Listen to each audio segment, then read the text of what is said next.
Hello, you're listening to Questboard, a podcast where we start random campaigns. My name is Brandon. And I'm Tiffany. And just so you know, we are not professional writers in any way, shape, or form.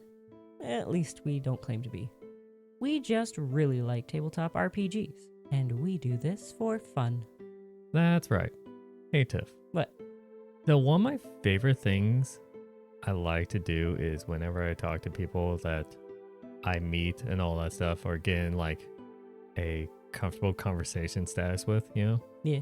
is if basically I find out that we've been in the same town for many years or anything like that, and see if anyone, like if you've crossed paths or like been within 20 feet of each other without knowing each other at that time. You know what I mean? Oh, that's interesting, yeah. Like I find those fascinating. And I so I've actually encountered something like that recently. Oh, nice. I have too in the past. It's so much fun. I was chatting with someone at work in which I found out, like, it all started when I was talking about like my school and all that stuff. Mm-hmm. And then they're like, oh, I went to that school, and found out we were in the same graduating year. Oh my gosh. But she left for a different school at like senior year or something like that. Oh. And then I'm like, oh, that's weird. I also went to this middle school. And she's like, yeah, I went to that middle school as well. So there's someone that I now know at work and we also talked about our hangout spots in high school. Yeah. And I hung out 10, 20 feet away from her hangout spot. And we did not know each other. Oh, that's funny. And I find that highly hilarious. Mm-hmm. Like, that's very much like we met in later in life. Yeah. To find out that we went to the same schools. That is funny. And nope, did not know her. We didn't share any like friends as a catalyst, so we would never Right. known. I Without like doxing myself. Right, I'm not going any further about a lot of the things. Of course. It's like I've actually met someone who did go to the same high school as me, and you know this, but the others may not. I went to an extremely small high school. I will not be naming any names for obvious reasons, but it was just obnoxiously small, like in the basement of another building small. They didn't even have their own building. My graduating class was 14 people. And so what? They went to that school. Didn't know them? I didn't know them. They went to that school after I had gone to that school. Oh, so yeah, why would you know? Exactly. No, that's what I'm saying is like they went through all the same things I went through. At Mine's that same more building. ridiculous because I know was the yours- exact same time. I do have another one. Speaking with a coworker at work, I found out that her aunt and uncle live almost right next to my parents, and they still do. And both of us realized that we each had a memory of playing with another little girl in the creek that runs by my parents' house. But it wasn't any of the other kids in the neighborhood for me. Like, I would know if I was playing with one of my neighborhood friends. This was someone I'd never met before. And it was her. Huh. Yeah. That something reminded me. Did you see that thing on the internet where it's like this black woman's like, hey, and it shows a picture. I was on a cruise and I had a best friend on that cruise, and it showed a picture of like a little black girl and an Asian girl. Mm-hmm. He's like, can anyone help me find her? And all that stuff. Aww. And then it would show the picture of the Asian girl growing up, obviously, holding the same pictures like, hey, I heard you're looking for me. Oh, that's so cute. And then I think I remember seeing the post where it's like them hanging out together Oh, perfect. and all that stuff. It's like the power of the internet. Yeah.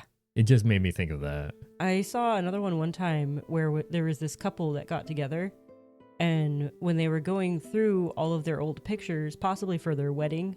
No, I've something? heard that story. Yeah, Where it was they each- Disneyland and yeah. they were in the backgrounds of each picture. Yeah, they each found a picture of the same statue at the same moment where they were in the background. Yeah, I've heard of that story. Oh, I love that one so much. Actually, speaking of getting married and all that stuff, my brother, his wife was in my graduation class. Oh, fun.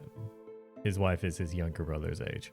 Hmm. But they didn't meet until college. Right. He had no idea she existed. I knew of her because Well, I yeah. had class with her. he didn't meet her until college and all that stuff and didn't know about her, Mm-hmm. which I think is kind of funny. That is funny. But then again, I wasn't really close to her right. back in high school as well. I'm pretty sure she didn't like me back in high school. I'm pretty sure she doesn't like me now, but you know, a little bit less on that front. Or likes me better Right. on that front. I don't know. But yeah, that's also a thing where it's just like, yeah, they were in the same high schools together and they just didn't know. Well, actually, 2 of my cousins actually ended up getting married to people I went to school with. One of them married someone I was actually in grade school with, and he went off to a different school somewhere. But then all of a sudden, they're like, you know, I hear that she's dating some guy, and I'm like, hold up, I know that name. And it was that person. And I went and talked to another one of my friends that was also in that class, and she was like, wait a sec, what? So that was fun. And then another one of my cousins ended up dating one of my high school best friend's little sister. So now that's turning into a complicated web. Yeah.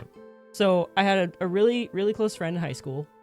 Actually, her brother was my friend too, because he got held back a year, so he was in the same grade. And I would go over to their house and hang out. We'd play video games, and their little sister would be there too, hanging out, being awesome, because she is.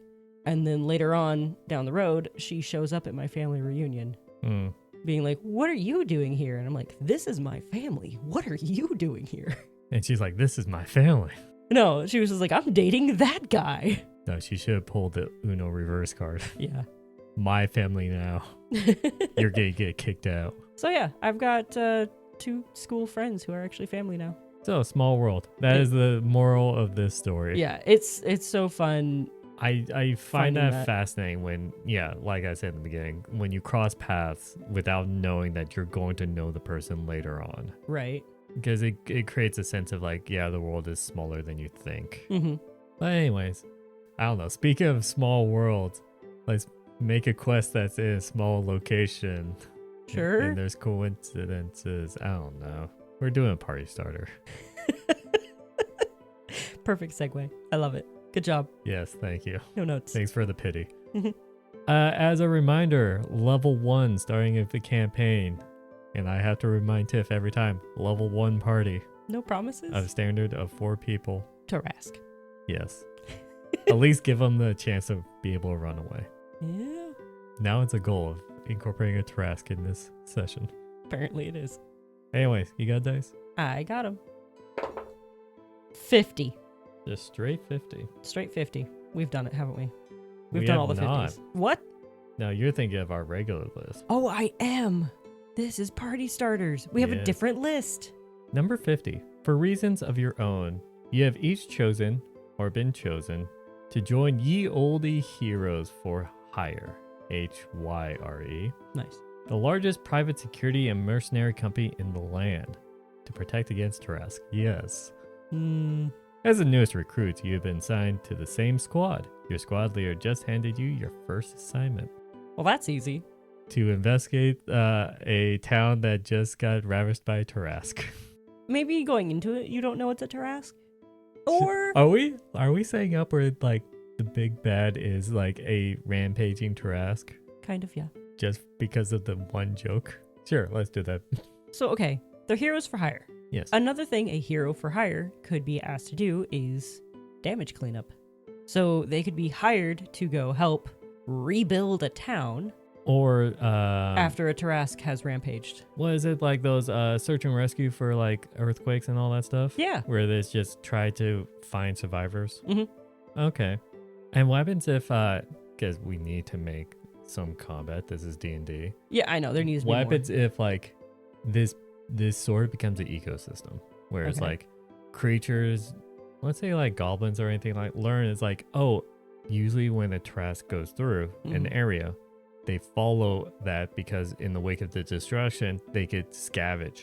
Yeah. There's plenty of like loot and plunder. Yeah, and easy targets, easy pickings, Yeah. all that stuff. So goblins have learned to like have a roaming clan Mm-hmm. that likes to follow Tarrasques Mm-hmm. because it's easy pickings afterwards. They can call it the Shadow Clan. They follow in the shadow of a Tarrasque.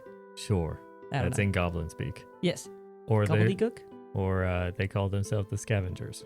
Scavengers is a good one too. So when the party goes and investigates and all that stuff, then they either get ambushed. What do you think? On the way there, or when they're trying to search, while trying to search for people, goblins come in? I think while trying to search for people would be more interesting instead of you are traveling. Oh no, you're ambushed by goblins. That's classic. You know what? That's fair. Yeah. That is actually fair. So then what? Is this just a protect the town being Yeah. vulnerable? Is there anything else beyond to add to this? Because this is cut and dry. We got it first try. English, use your words. That would help. I would like to buy a vowel. I'd like to buy a thought.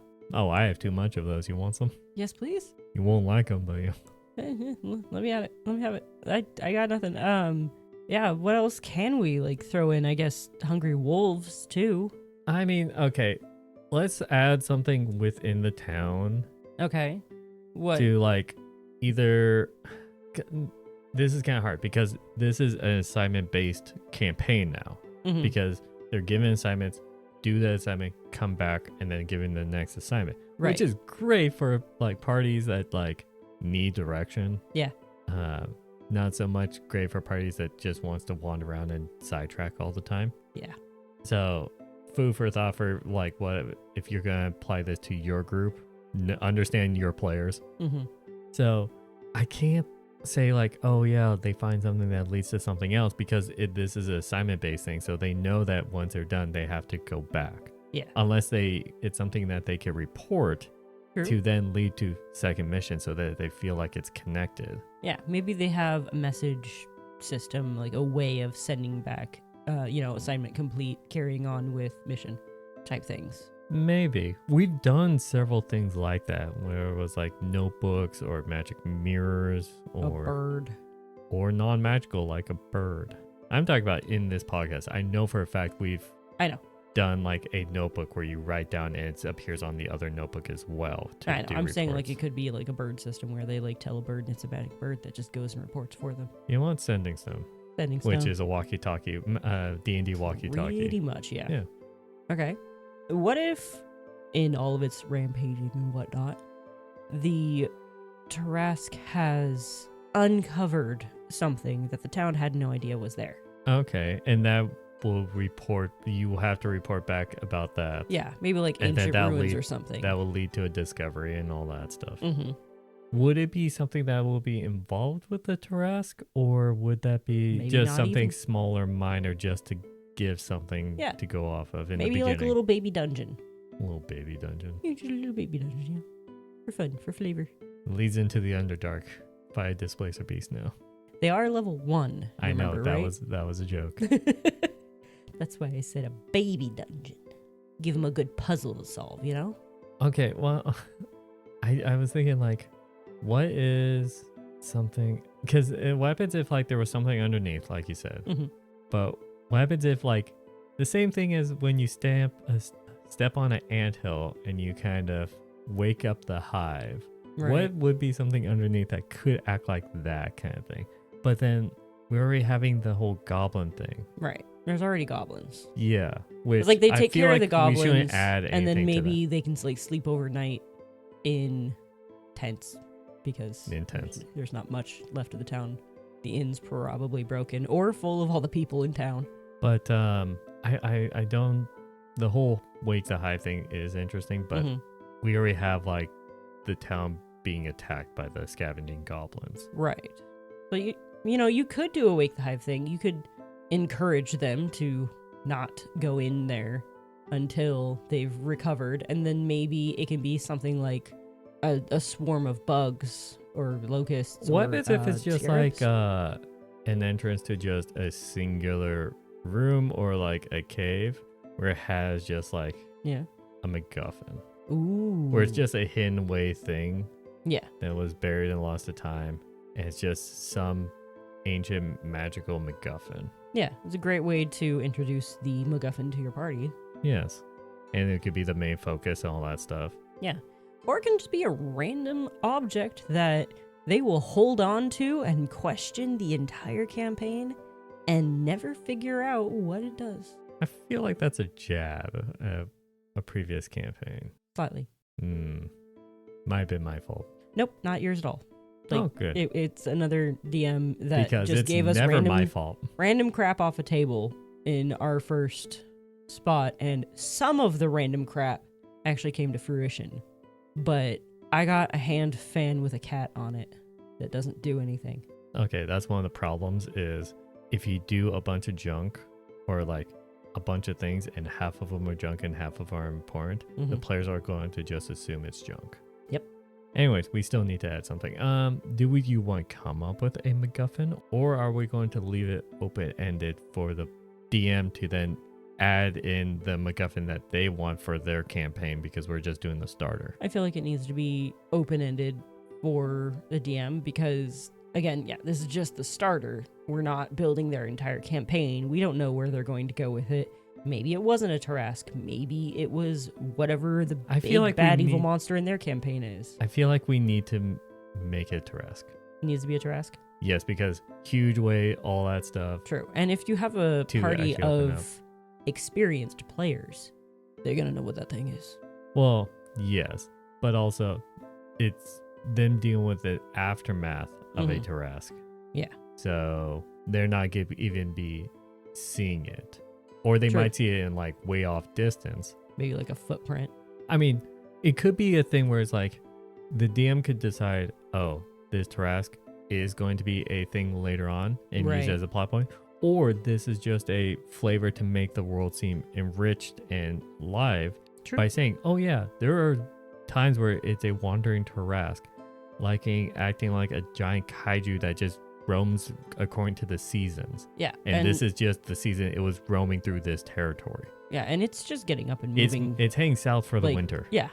And this is just something that they have to deal with every year, and it makes it feel like the world is alive. It's the annual Tarask migration. Singular Tarask, but yes. Yeah, the one Tarask, but yes. It gets up and goes south every year. I don't know. How do they reproduce, or do they not? I actually don't know. I would hope there's only one Tarask. It just made me think, how do Tarask reproduce? Well, AI overview, because we love AI here. Says there's typically only one Tarask on a given world. It slumbers deep underground and awakens periodically to consume everything in its path. Well, we're homebrewing it. That's our answer to a lot of things. Yeah. What happens if it's just migrational thing and they live like, hundreds of thousands of years or whatever. Right. In which is just, because of that, there's just so little of them. Mm-hmm. So it's just, it wanders until someone will finally kill it. Yeah. But, it just makes your world feel alive. Even if they will never encounter that Tarask in your campaign, they know that exists, so it feels a lot more, in my opinion. That's storytelling, you know? You don't have to have everything incorporated, the thing you point out. Stating random things and just stating it like it's normal is how you make it feel like it's real and it's just completely normal kind of thing. So here's the question. If this is a completely normal thing, does it happen every year or does it happen like every... Maybe it's decade? Every decade because of how stretched out.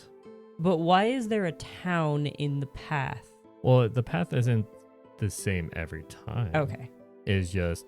Maybe last decade they got missed by a little bit, but this decade they got hit. Yeah, because you can never predict the pathing. It's not like geese take the same path, you know? They do. They land in the exact same ponds. Well... every year. I'm talking about like from A to B. It's not the exact same GPS kind of location. Because they ride air currents, don't they? And so those slightly shift. I guess, yeah. It's factors like that, I think. I'm no expert. I'm an idiot. Guys should already know that. I don't know the inner machinations of goose migrations. Yeah. I don't know. I feel like it's just whatever. It's just A to B and it's just some kind of path. I don't know. It follows the path of least resistance. Yeah. Which in its case is straightforward because nothing resists Not through a forest. I mean... it's pretty tall though. Yeah, But I feel like a plains or countryside would be less resistance. Yeah, true. Maybe it got a splinter last time. Wait, now, okay. We're pretty much done. Yeah. What do you think a Tarask that's walking through a forest is like walking on Legos? Like, stepping on a Lego is like stepping on a tree for a Trask. I don't think they're that terribly big. I think they're just really obnoxious. Let's see, size. Oh, gargantuan. Never mind. They're that big. Yeah. Sorry, this picture shows it being about as tall as a castle wall, or the tower at least. Maybe it depends on the age. You know how Yeah. they keep growing and all that stuff. Maybe this one's just a young Tarask. But we did say We did say what? thousands of years old is the So? migrate. I don't know. Like the general lore on it is whenever a Tarask falls, another one awakens. Interesting. So there's only ever one Tarask. But what if there was two and it's a kaiju battle? Ooh. Oh my god, we should totally do a campaign about that. Oh, that sounds fun. Or a Tarask in another kaiju level thing. Trask versus Kraken. Ooh, yeah. The land versus the sea. That's just Pokemon. Groudon versus Kyogre. Watch what you say. The big Nintendo is listening. Well, that's the end of the campaign. The campaign podcast. We just got canceled by Nintendo. Yep, see you later, guys. If you put this in your campaign or you start your campaign with this, let us know down below if you make the trust your end goal or not. Let us know how this actually springboard into your other stuff. We would love to hear your ideas of how this will springboard into your campaign. Yeah. You can let us know down in the comments of this YouTube video on X at QuestBoardPod or on Blue Sky QuestBoard. If you have a idea for how to start a campaign, a scenario that we could make a quest out of, or something for our regular stuff, you can let us know on any of those sites. If you're listening to on YouTube, we are on most podcasting platforms. You can listen to us on the go, and vice versa. We do have a YouTube channel, and we like to have visuals sometimes. Depends on the situation. You could just check us out there. I think with that, I wish you all a good night. And happy questing.